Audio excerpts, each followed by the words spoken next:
والذاكرين والعاقبة للمؤمنين والمتقين والمجاهدين والحمد لله رب العالمين। জামি ইসলামিয়া কওমিয়া দারুস সুন্নাহ গোলমুকাফর মাদ্রাসা ওসমানীনগর সিলেটের উদ্যোগে আয়োজিত আজকের ৭৪তম বার্ষিক মাহফিলের সম্মানিত সভাপতি মণ্ডলী, উপস্থিত আমার সিরাতে আজ ওয়াজিবুল ইহতারাম হযরত উলামায়ে কেরাম, এলাকার গণ্যমান্য মুরব্বীগণ, স্থানীয় এবং দূর দূরান্ত থেকে আগত দিন দরদি কোরআন প্রেমী প্রিয় তাওহীদি জনতা এবং পর্দার আড়ালে থাকা মা ও বোনেরা, ইতিমধ্যে রাত বেশ গভীর হয়ে গিয়েছে। আসার সময় যে হারে দেখলাম মানুষ দলে দলে যাচ্ছে, আমি তো ভাবলাম গিয়ে দেখবো মনে হয় খালি প্যান্ডেল, কিন্তু মাশাআল্লাহ এখনো যেই পরিমাণ মানুষ ঘুমকে কোরবানি দিয়ে জেগে আছেন একমাত্র আল্লাহর জন্য, আল্লাহর দ্বীনের জন্য। দোয়া করি আল্লাহ তাআলা ইলমের এই পিপাসাটুকুকে কবুল করে নিন এবং এখানে উপস্থিত প্রত্যেকের নাম জান্নাতুল ফেরদৌসের লিস্টে অন্তর্ভুক্ত করে নিন। দুনিয়ায় মানুষ কষ্ট করে এই কারণে, দ্বীনের জন্য যে কষ্ট করে এই কারণে, যাতে করে আল্লাহ তাআলা আখিরাতের কষ্ট থেকে হেফাজত করেন। তাই বিনিদ্রা এটাও তো একটা কষ্ট।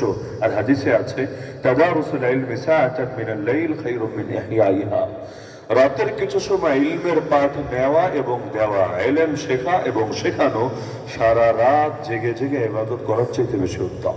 সুবহানাল্লাহ। তো খুব লম্বা চড়া আলোচনা করবো না, অল্প সময় দু একটা মৌলিক বার্তা আলোচ করে আলোচনা নিতে টানবো ইনশাআল্লাহ। আর অনেক মেহমান বাকি আছেন, সকলে আলোচনা করবেন। এক নম্বর বিষয় হলো, আমরা যারা কালেমা পড়েছি, কালেমা এটা শুধু এমন কোন একটা বাক্য না যে সির্ফ একটা বাক্য যার ছোটখাটো একটা অর্থ আছে, মনে চাইলে এতটুকু মানলো, মনে চাইলে মানলো না। বরং এই কালেমা এটা হলো পূর্ণাঙ্গ ইসলামের এমন একটা শিরোনাম, যেই শিরোনামের মধ্যে সব আছে যা কিছু ইসলামের মধ্যে আছে। আবু জাহাল আবু লাহাবের সাথে শুধু এই দ্বন্দ্বের বাক্যের দ্বন্দ্ব ছিল না, এমনকি একবার আবু জাহাল গন্ত এসে আল্লাহ রসুলের চাচাকে বললো যে আবু তালেব তোমার ভাতিজাকে থামাও, কি বললে কি করলে সে থামবে, সে স্পষ্ট বলুক।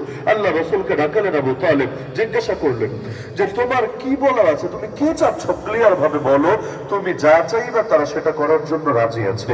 আল্লাহ রসুল বলেন আমি চাই তারা সকলে একটা বাক্য মেনে নেক।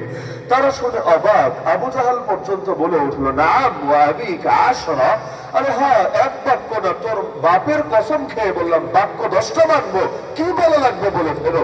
এক বাক্যের জন্য এত ঝামেলা করার কোনো অর্থ হয় না। কি বাক্য বললে তুমি থামবা, বাক্যটা বলে ফেলো। নবী বললেন তাহলে বলেন লা ইলাহা ইল্লাল্লাহ মুহাম্মাদুর রাসূলুল্লাহ। তারা বলল আজআলাল আলিহাতা ইলাহা ওয়াহিদা ইন্না হাযা লাশাইউন উজাব। আরে এটা তো পারবো না, এত মাবুদকে মাত্র এক মাবুদ বানিয়ে ফেলেছে, এটা তো বড় আশ্চর্যজনক কথাবার্তা। এতজন মিলে অভাব দূর করতে পারে না, এতজন মিলেই বিপদ থেকে মুক্তি দিতে পারে না, একজনে কি করবে? এটা তো সম্ভবই না। দুনিয়ার সব মানতে রাজি আছে, এই বাক্য মানতে রাজি। তো লা ইলাহা ইল্লাল্লাহ মুহাম্মাদুর রাসূলুল্লাহ পূর্ণাঙ্গ আদর্শ। লা ইলাহা ইল্লাল্লাহ মানে